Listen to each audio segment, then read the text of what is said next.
Sobre a senhora falou que nessa situação a pessoa chegou cheia de Bíblia, cheia de autoridade, conhecimento.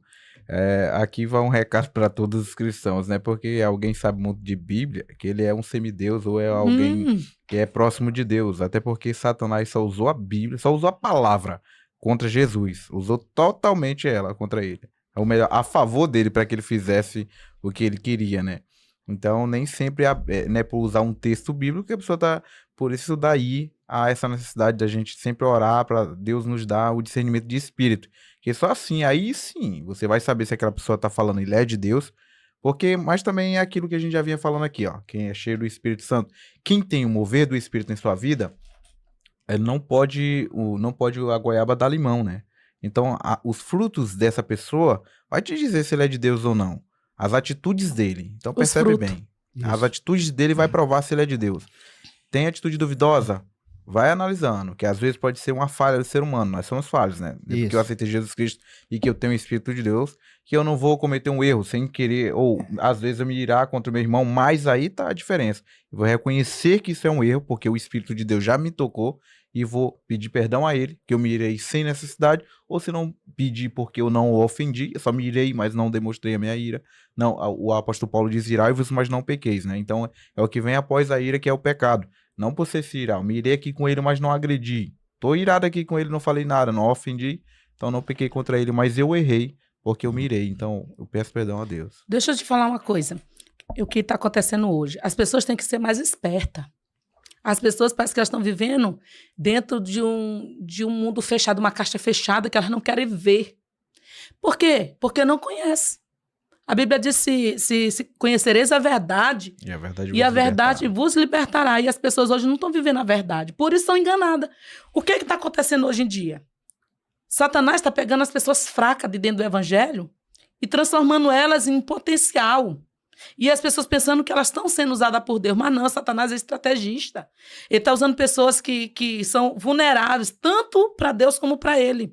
E bota no patamar lá em cima. Quando chega lá em cima, ele transforma essas pessoas para usar como amuleto dele, para envergonhar o evangelho, envergonhar os verdadeiros profetas, os verdadeiros cristãos.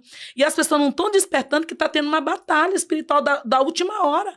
A batalha que é para que a igreja perca território para Satanás e as pessoas que não conhecem a escritura. Meu irmão, pode estar no palco, pode estar, é famoso, pode ser o que for, mas não conhece a escritura, vai ser usado pelo diabo.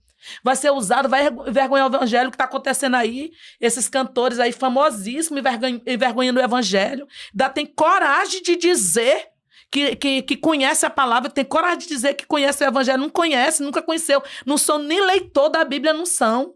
Porque eles fecham, eles casiam uma mensagem bíblica, eles fecham no que eles querem e não leram o contexto, sobre texto, não leram. Porque se lessem, eles não dariam razão para o diabo agora para envergonhar o evangelho e transformar o evangelho numa porcaria. O evangelho de Deus é puro, o evangelho de Deus é santo, o evangelho de Deus não julga, mas depois que vem, Deus transforma, Deus liberta. Se o evangelho trabalha assim, não tem como não ter transformação. Por exemplo, lá na nossa igreja, eu recebo gente com pince, com todo jeito. Eu aceito. Com certeza. Porém, depois eu vou ensinando Sim. o caminho, por onde tem que andar. Porque a Bíblia diz: vinde como estás cansado, sobrecarregado. Agora, permanecer é outra situação. Então, está acontecendo agora, no meio evangélico, o diabo usando essas pessoas de mídia para querer escandalizar o evangelho e as pessoas que têm autoridade espiritual de verdade, usados por Deus. O diabo quer calar a boca da gente. O diabo quer calar os verdadeiros adoradores. O diabo quer colocar a gente, sabe, lá no chinelo, lá no chão, para a gente não ter voz altiva, não defender o evangelho e não ter autoridade. Mas é agora, nesta geração, é que Deus vai levantar os verdadeiros adoradores. É agora que Deus vai levantar verdadeiramente os profetas, pastores e ministros de Deus que realmente estão fazendo a obra do Senhor. E Deus, meu irmão, eu vou falar aqui uma coisa: Deus vai sustentar a obra dessas pessoas. Deus vai sustentar, Deus não vai deixar passar por necessidade. Sabe por quê? Porque enquanto uns estão brincando e defamando, tem outros que estão de verdade fazendo o que Deus está mandando.